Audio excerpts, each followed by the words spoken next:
সজাগ ছিলাম।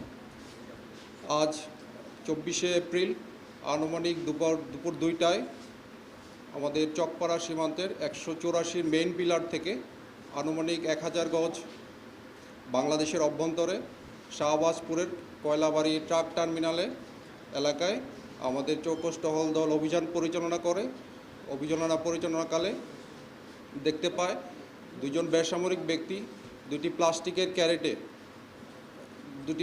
ক্যারেট নিয়ে দাঁড়িয়েছিল। তো আমাদের চৌকস টহল দল দেখে তারা ক্যারেট দুটি ফেলে পালিয়ে যায় এবং তৎক্ষণাৎ আমাদের বিজিবির চৌকস টহল দল সেখানে উপস্থিত হয়ে তল্লাশি কার্যক্রম পরিচালনা করে।